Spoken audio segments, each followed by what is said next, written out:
제가 지금 말하는 이 형편에 서 있는 사람이 어떤 사람인지를 한번 떠올려 보시기 바랍니다. 빚만 17억이 있었습니다. 죽을 마음만 가득했습니다. 근데 그는 현재 재산 8,300억을 소유하고 있는 사람입니다. 누굴까요? 잘 아시는 백종원이라는 사람입니다. 정말 이 역경지수라고 하죠. 어떤 험난하고 정말 죽을 위기에 처해 있는 그 상황 속에서도 그 모든 것을 견디고 이겨낼 수 있는 마음, 그리고 그 지수를 역경지수라고 합니다. 어찌 보면 그 지수가 가장 높았던 인물 중에 하나가 바로 오늘 말씀에 나오는 다윗이라고 하는 사람일 수도 있다라는 생각을 했어요. 얼마나 많은 사람들이 그를 죽이기 위해서 또 잡기 위해서 혈안이 되어 있고 그의 삶의 하루하루는 늘 불안과 두려움으로 가득 차 있는, 어찌 보면 죽는 것이 속이 편한 그런 인생을 포기하는 것이 속이 편할 수 있는 그러한 인생을 살얼음판 같이 걸어가고 있는 사람이 바로 다윗이라고 하는 사람이었습니다. 처음에는 성공적으로 사울의 성에도 입성도 하고 많은 사람들에게 인정을 받는 그의 위치였지만 철저하게 하나님께서는 그를 광야의 삶으로 인도하셨습니다. 가장 낮은 곳, 가장 천한 곳, 가장 추운 곳, 가장 없는 곳으로 하나님은 다윗을 철저하게 그를 인도하셨던 것을 볼 수가 있어요. 그래서 오늘도 말씀을 우리가 쭉 읽어가 보면 이제 그일라에서 다시 10광야로, 그리고 또 다른 그 광야 마온이라고 하는 광야로 또 그를 하나님께서 인도하시는 것을 볼 수 있습니다. 늘 한 곳에 머무르게 하지 않으시고 단단하고 누구든지 쳐들어올 수 없는 그런 견고한 성에 머물려고 했던 다윗을 하나님께서는 철저하게 광야라는 곳으로 인도하시는 것을 볼 수가 있어요. 어찌 보면 우리의 인생도 눈에 보이지 않는 사막, 지금 우리 앞에 눈에 보이지 않는 사막이지만 어찌 보면 사막보다도 더한 곳이 우리가 살고 있는 지금 이 세상이 아닌가 싶습니다. 대한민국이 모든 것에 1등이라고 하지만 잘 아시다시피 출산율은 꼴찌고 또 가장 1위인 자살률은 1위를 걸어가고 있는 것이 바로 우리나라의 현실입니다. 보여지는 것은 넉넉하고 또 살기에 편한 것처럼 보여지지만 우리의 마음과 우리의 삶은 어찌 보면 가장 엉망진창인 삶으로 살아가고 있는 모습일 수도 있다라고 하는 것이었어요. 이러한 광야의 삶은 어찌 보면 우리를 하나님께서 철저히 그 광야의 삶을 통해서 하나님을 더욱 찾기를 원하시는 것이 아닌가라고 하는 것입니다. 다윗은 아시다시피 두려움에 가득 차 있고 절망 가운데 있었지만 점점 오늘 말씀을 우리가 읽는 가운데 살펴보면 다윗은 자꾸 누군가를 부르짖고 찾고 있어요. 누굴까요? 바로 하나님이십니다.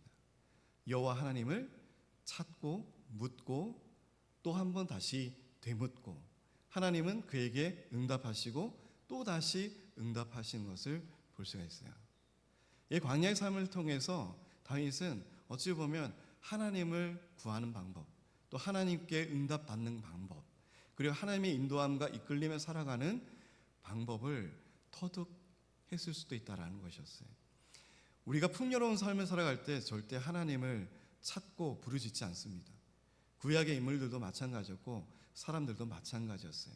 이스라엘 하나님을 눈앞에서 목전에서 섬기고 있던 이스라엘 백성들마저도 하나님을 찾거나 부르짖지 않았어요. 그들이 노예의 삶을 살고 있을지라도 그의 해방된 출애굽을 한 상태 속에서라도 하나님을 원망하고 불평하던 사람들이 이스라엘 사람이었습니다. 하나님께서 택한 백성 이스라엘의 현 주소의 모습이었다는 거예요. 그러나 그들은 광야의 삶을 통해서 하나님께 부르짖는 법을 배웠습니다. 물질이 많고 적음으로 인해서 하나님을 부르짖는 것이 아니라 그들이 부르짖을 수밖에 없는 상황에 처해 있을 때 결국은 하나님을 찾은 것을 우리가 알 수 있어요. 우리의 이런 광야의 삶 속에서, 이 현대에 모진 이 광야의 삭막한 삶 속에서 우리는 얼마나 하나님을 찾고 부르짖고 계십니까? 이 광야의 삶을 통해서 우리는 하나님이 있다 없다를 따지는 것이 아니라 하나님께서 나의 인생에 얼마나 많은 간섭을 하시고 또 나를 얼마나 하나님의 의로운 길로 나를 인도하시기 위해서 날마다 나를 위하여 응답하시는가를 우리가 바라봐야 된다는 것이에요. 바로 그것이 동행하는 삶 아니겠습니까? 에녹이 늘 함께했던 그 삶이 하나님과 동행하는 삶 아니겠어요?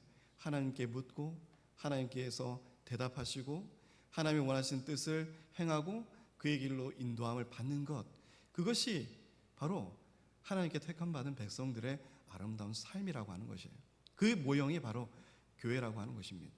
이 공동체를 통해서 하나님은 그러한 열매를 맺길 원하시고 그의 목표와 방향을 바라보고 계신다라고 하는 것이에요.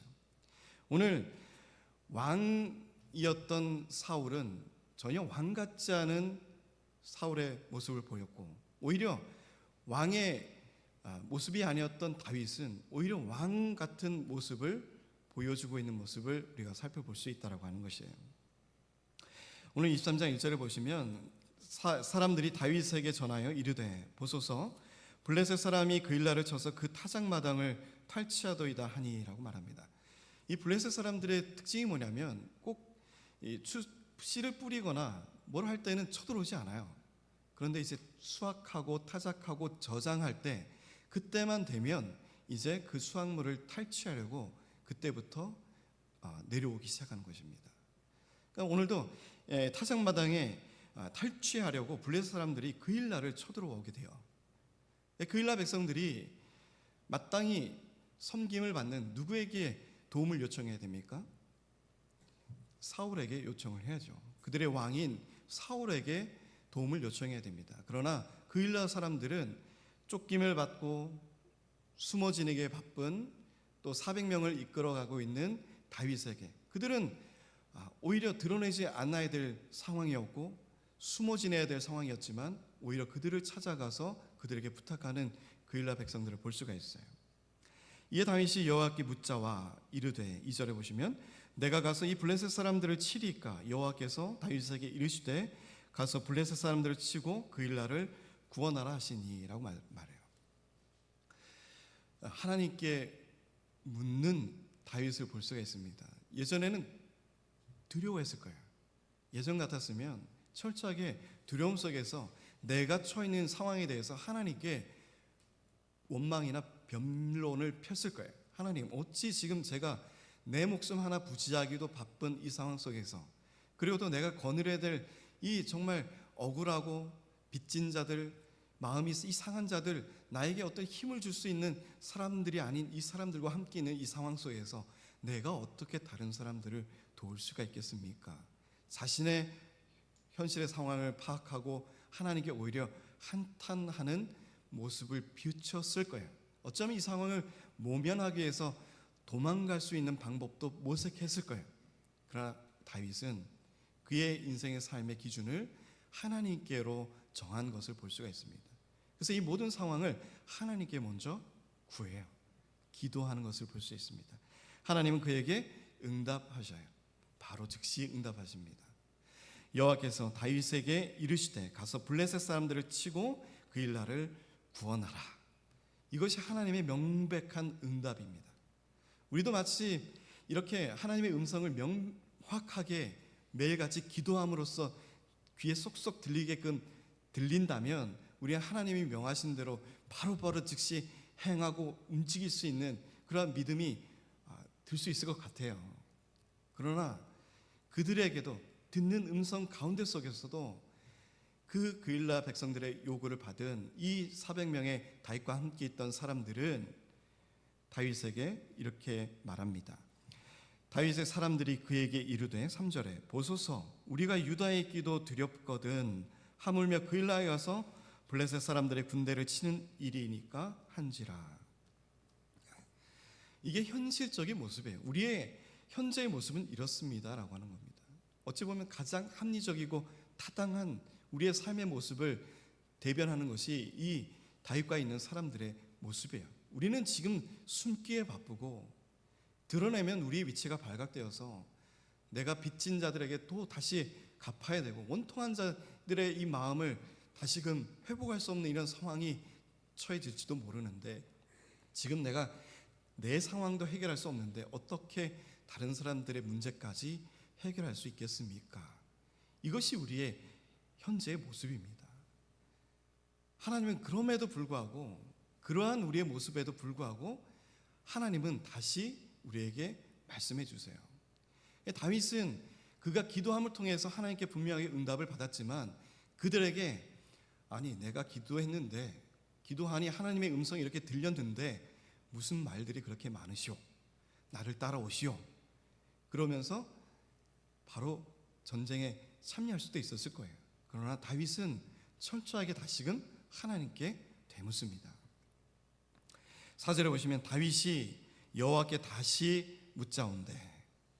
오늘 이 말씀을 기도를 통해서 하나님의 응답받기를 원하시는 우리 성도님들이 취해야 될 기도의 자세임을 이 말씀을 통해서 좀 살펴보는 시간이 되었으면 좋겠습니다. 하나님께서 우리에게 분명한 음성과 응답을 주시지만 때로는 주변의 반대와 불편함을 통해서 이것이 과연 하나님의 뜻인가? 다시금 돌이킬 때가 있어요. 그럴 때 우리는 내 뜻과 내 의지대로 다시금 그 일을 돌이키려고 하는 그러한 습성들이 있습니다. 그러할 때 우리는 기도의 끈을 놓아서는 안 된다고 하는 것을 오늘 다윗의 기도를 통해서 우리가 바라볼 수가 있는 거예요. 다윗은 다시 하나님께 여쭙습니다. 다시 기도합니다. 어떠한 반대에 부딪히더라도 그것을 내 의지와 내 뜻대로 강압적으로 밀고 나가는 것이 아니라 다시 한번 무릎 꿇고 하나님께 기도하는 거예요. 그것이 바로 많은 사람들을 이끌어가고 인도하고 그들과 함께한 다윗이 만들어내는 그들의 믿음의 모습이었고 리더의 모습이었다라고 하는 거예요. 다윗이 여호와께 다시 묻자오되 여호와께서 대답하여 이르시되 일어나 그일라로 내려가라. 내가 블레셋 사람들을 내 손에 넘기리라 하신지라. 두 번째 음성을 듣고 다윗은 다시금 확신에 차게 되겠죠. 그러나 또 그의 모습을 반대했던 사람들도 무릎을 꿇고 기도하는 다윗의 모습을 통해서 다시금 확신을 얻었을 것이라고 믿습니다. 앞에서 기도하고 먼저 무릎 꿇고 그 모습을 바라보면서 두려움에 가득 차 있고 현실을 부정했던 사람들이 다윗의 모습을 보고 하나님을 의지하는 모습을 보고 하나님을 향해서 바라보는 인생의 삶의 길을 모토로 삼고 가는 다윗의 모습을 보면서 그들도 심리적으로 변화가 나타났을 거예요. 우리 옆에 기도하는 사람들이 있다는 것이 얼마나 큰 무기와 힘이 된다는 것을 오늘 말씀을 통해서 살펴보시고 우리의 삶에 적용할 수 있는 성도님들이 되시길 바랍니다. 내가 기도함을 통해서 내 가정이 변화되고 우리 교회가 변화되고 우리 사회가 변화될 수 있다는 그 기도의 힘을 이 작은 기도자의 모습을 통해서 살펴볼 수가 있다는 거예요. 그 기도자의 모습이 바로 내 자리가 되기를 주님을 축복드립니다. 나의 자리가 바로 그 기도의 자리가 되고 한 번 물어도 안 될 때 주변에서 반대하고 불평하고 원망하고 그 일이 불확실성으로 나타날 때 다시금 하나님께 무릎 꿇고 하나님의 뜻을, 하나님의 의지를, 하나님의 비전을 물어볼 수 있는 우리 믿음의 성도님들이 되시기를 주님의 축복드립니다. 5절에 보시면 다윗과 그의 사람들이 그일라로 가서 블레셋 사람들과 싸워 그들을 크게 쳐서 죽이고 그들의 가축을 끌어오니라. 다윗이 이와 같이 그일라 주민을 구원하니라. 하나님이 말씀하시고 응답하신 것은 분명하게 나타나고 실현된다는 것을 오늘 말씀을 통해서 우리에게 보여주고 계세요. 우리의 눈으로는, 우리의 시각으로는 그것이 타당하지 않고 합리적이지 않고 불안과 두려움의 요소이지만 하나님께서 우리에게 분명한 응답을 주시고 그 일이 분명한 메시지로 정확하게 우리에게 다가올 때 오늘날은 우리가 하나님의 음성을 직접 들을 수 없지만 기도하는 자의 모습을 통해서 앞에서 이끌어가는 기도자의 모습을 통해서 그 기도의 확신과 응답을 우리가 또한 대신 체험하고 그 두려움을 이제는 확실성으로 하나님의 살아계심으로 우리의 삶에 인도하는 그 주인이 바로 하나님이신 줄을 확신함으로 우리가 나아갈 수 있는 믿음의 일꾼들이 될 수 있는 우리가 모두가 되었으면 좋겠습니다. 하나님께서는 그일라 주민들을 구원하라고 다윗을 통해서 명령하셨고 그 일을 그들의 손에 맡기고 실현시킨 것을 보여주신 것을 볼 수가 있어요. 하나님은 모든 것을 계획하시고 이루어내시는 하나님인 줄 바라보시는 우리 성도님들이 되시길 바랍니다. 또 6절에 보시면 아히멜렉의 아들 아비아달이 그일라 다윗에게로 도망할 때 그 손에 에봇을 가지고 내려왔더라. 이 하나의 나라 왕정을 이루기 위해서는 다윗에게 필요한 것이 있었어요. 그것이 뭐냐면 선지자와 그리고 제사장이 필요하다는 거예요. 왕에게는 선지자와 제사장이 필요합니다. 그래서 다윗에게는 누가 또 있었죠? 갓이라고 하는 선지자가 있었어요. 그리고 또 오늘 제사장이 나타나게 되는데 바로 그일라에서 이 에봇을 가지고 다윗에게 온 바로 아비아달이라고 하는 제사장이었습니다. 그러니까 하나님께서는 이러한 쫓김과 불안한 환경 속에서도 하나님은 이 왕권을 차곡차곡 다윗의 왕권을 이뤄나가시는 하나님을 볼 수가 있는 거예요. 늘 부족해 보이지만 하나님은 어느새 우리의 모든 것을 차곡차곡 눈에 보이지 않도록 차곡차곡 계획하시고 채워놓으실 때가 있습니다. 바로 예비하시고 준비하시고 그 일을 실현시켜 나가기 위해서 하나님께서는 내가 모르는 상황이고 어쩔 수 없는 상황이더라도 보이지 않는 상황 속일지라도 하나님은 벌써 우리에게 그 일을 예비해 두시고 계획하고 계신다는 것을 오늘 이 말씀을 통해서 바라볼 수가 있는 거예요. 이게 다윗에게는 제사장도 있었고 갓도 이 갓 선지자라고 하는 선지자도 예비되어 있었습니다. 이제 다윗은 누가 봐도 왕으로서의 역할을 감당할 수 있는 그러한 자리에 오르게 된 거예요. 그리고 그의 영성도 하나님을 더 의지하고 하나님께서 원하시는 방향의 왕의 모습으로 점점 변화되어 나가는 것을 우리가 볼 수 있다라고 하는 것입니다. 근데 다윗이 그일라에 온 것을 어떤 사람들이 사울에게 알림해 사울이 이르되 하나님이 그를 내 손에 넘기셨도다. 그가 문과 빗장이 있는 성읍에 들어갔으니 갇혔도다라고 말해요. 다윗이 그일라의 이 모든 것을 구원하고 해방했지만 그일라 사람들이 실제로 통치를 받는 사람의 손은 누구예요? 바로 사울입니다. 다윗이 그들을 구원해냈지만 나중에 후에 보복을 받을 수 있는 상황, 다윗을 숨겨두고 그를 조력하고 협력한 이유만으로도 죽임을 당할 수밖에 없는 상황이기 때문에 그일라 사람들이 가서 사울에게 다윗의 거처를 말하는 것을 볼 수가 있어요. 어찌 보면 사람에 대한 배신이 끊임없이 나타나는 것을 볼 수가 있습니다. 내가 선의를 가지고 베풀고 그를 위해서 희생하고 내 생명을 다해서 모든 것을 다 희생했지만 나에게 돌아오는 것은 이러한 배반이라고 하는 사람으로서 행해야 되지 말아야 될 그러한 상처까지도 받게 되는 모습, 이것이 바로 지금 현재의 다윗의 모습이었다라고 하는 거예요.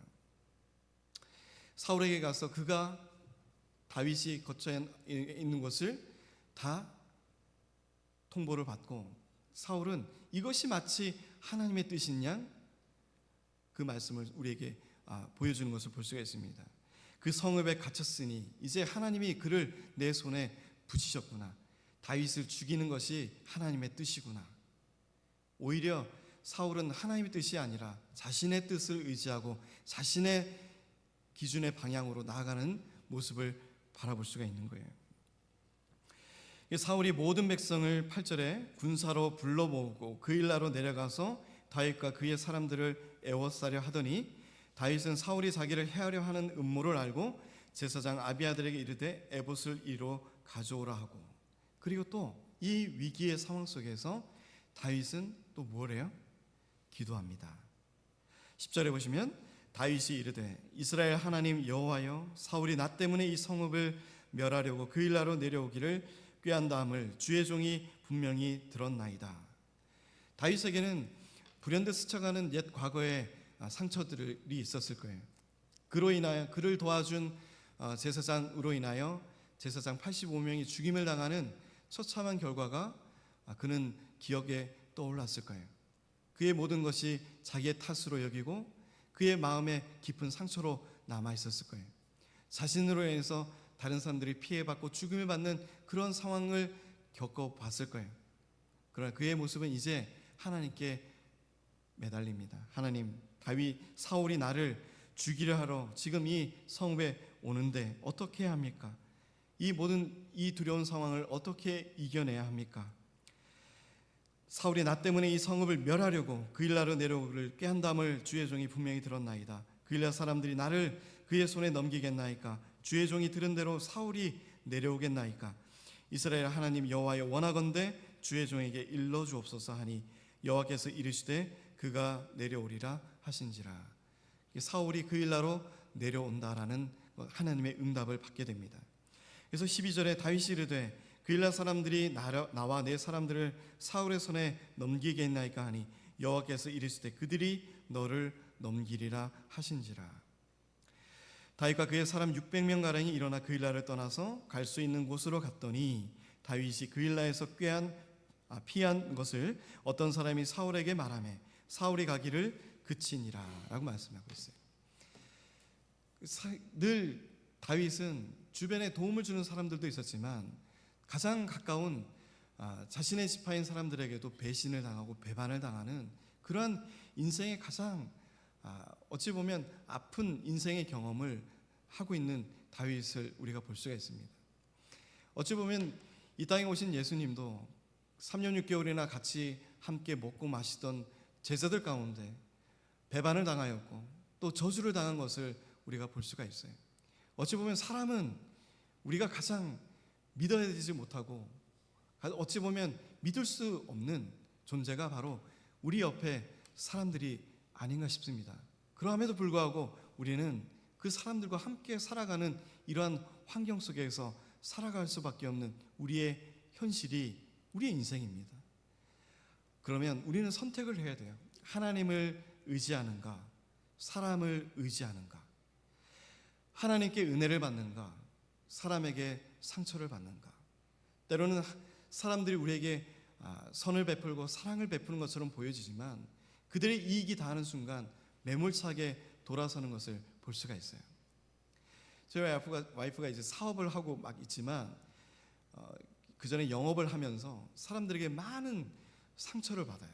그리고 저녁에 와서는 밥을 먹으면서 때로는 눈물을 흘리면서 그렇게 얘기를 해요. 그럼 저는 그렇습니다. 사회와 또 우리가 상상하는, 우리가 생각하는 사람들과의 관계는 너무나도 다르다.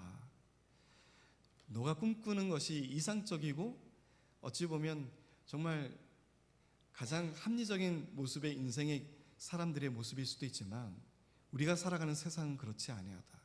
내가 생각하는 그러한 사랑이 베풀어지고 내가 베푼 대로 돌아오는 것이 이러한 세상이 아니다라고 하는 것을 저는 경험을 통해서 아니까 얘기를 해줘요. 그런데 매번 돌아오는 것은 자기가 희생하고 또 더해주고 신경 썼던 것보다는 오히려 그들이 배반하고 배신하고 상처를 준 내용들이 더 많은 거예요. 그것이 바로 우리가 지금 살아가고 있는 이 세상의 현실입니다. 그럴 때 우리는 누구를 더 의지하고 누구를 더 바라봐야 합니까? 라는 거예요. 오늘 다윗은 철저하게 그의 인생의 길에 그를 배신하고 그에게 상처 주고 그를 힘들게 만드는 사람들이 주변에 있었지만 다윗은 그의 인생의 방향을 하나님께로 정한 것을 볼 수가 있어요. 어떠한 상황 속에서라도 어떤 상황 속에서라도 이제는 하나님께 모든 것을 구하고 하나님께 모든 것을 맡기고 하나님의 응답을 통해서 하나님의 원하시는 뜻을 향해서 나아가는 다윗의 모습을 우리가 바라볼 수가 있습니다. 그의 이러한 인생의 완성은 바로 하나님께서 우리를 광야로 내몰았을 때, 그 광야 속에서 하나님을 철저하게 구했을 때, 하나님만을 바라보는 그 상황만이 되었을 때 구했고 얻을 수 있는 것들이라고 하는 것이에요. 제가 캠핑을 어린 아이들이기 때문에 아이들에게 많은 경험을 주기 위해서 되도록 나이가 어릴 때 많이 데려갑니다. 데려가는데 가면 어디겠어요? 사람들이 붐비는 곳이에요? 아니에요. 산골, 눈 들면 막 별 보이는 곳, 부엉이 소리 들리고 산짐승 들리는 그런 곳이에요. 그런 곳에 가면 아무 생각이 들지 않습니다. 그러한 적막감 속에 드는 것은 그냥 나밖에 보이지가 않아요. 그리고 또 다른 존재, 하나님이라고 하는 분, 내가 왜 이 세상에 있고 내가 왜 여기에 존재하게 되는가에 대한 고민과 갈등을 그 적막감을 통해서 생각해야 돼요. 그럼 우리가 이런 일상적인 설거지하고 아이들 학교 보내고 또 직장생활 하면서 그러한 생각을 가질 수가 없어요. 하나님이 나에게 얼마나 나를 통해서 무엇을 일하길 원하시고 또 내 인생을 통해서 하나님께서 무엇을 간섭하길 원하시는가, 그러한 음성을 듣고자 하는 상황을 만들 수가 없어요. 그러나 그 광야라고 하는 것은 어찌 보면 우리가 가지고 있는 모든 것들을 다 내려놓는 순간입니다. 내가 건강했던 그 순간을 내려놓는 순간이 광야가 될 수 있고, 내가 가지고 있는 이 물질이 없을 때가, 철저하게 버려질 때가, 그때가 광야의 순간이 될 수도 있고, 내가 가지고 있는 모든 자긍심과 내 삶의 인생의 목표가 철저하게 무너져 있을 때 하나님께서 그때 나를 광야에서 이끌어내시고 인생의 방향을 우리에게 정해 주시는 것처럼, 우리는 어찌 보면 이 10광야, 10은 바로 이 재련하다라는 뜻을 가지고 있어요. 나를 단련하고 재련하는 그러한 광야의 삶 속에서 철저하게 하나님께로부터 다듬어진 다윗의 인생과 그의 삶의 경험을 통해서 이제는 시편 54편의 고백처럼 이제는 내가 의지하고 피할 것은 하나님밖에 없구나. 나를 완전하게 건져내시고 나를 인도하시고 가장 안전한 곳으로 나를 인도하시는 분은 하나님밖에 없구나 라고 하는 그런 인생의 고백이, 삶의 고백이 이 시편을 통해서 나타나는 것처럼, 우리는 어찌 보면 이러한 광야의 삶 속에서, 이런 광야의 고난과 슬픔 이런 속에서 오히려 하나님을 더 찾게 되는 우리의 모습을 바라본다는 것이에요. 풍요롭게 되질 않기를 원합니다. 오히려 갈급한 심령이 되길 원합니다. 목마른 사슴과 같이 시냇물을 찾아 헤매이는 그러한 심령의 모습을 가진 우리 성도님들이 되시기를 주님의 축복드립니다.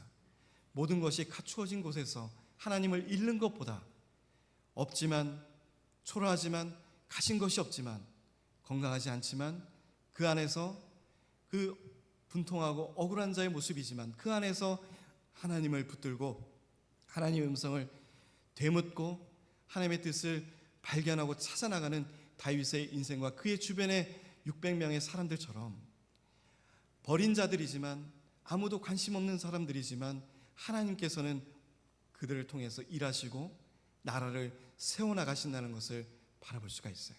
바로 그것이 우리의 교회라고 하는 공동체이며 우리 동남교회를 통해서 하나님이 앞으로 이끌어내시고 세워나가실 교회의 모습임을 바라보시고, 그러한 우리가 애통한 자로서, 또 가진 자가 없는 자로서, 또 겸손한 자로서 하나님께 무릎 꿇고 사람을 의지하기보다는, 사람의 뜻을 쫓아가기보다는 이제 하나님의 뜻을 되묻고 하나님의 음성을 통해서 그 길과 방향을 확실하게 찾아서 나아갈 수 있는 우리 모두의 인생과 또 우리 교회의 방향이 되기를 주님의 이름으로 축복드립니다.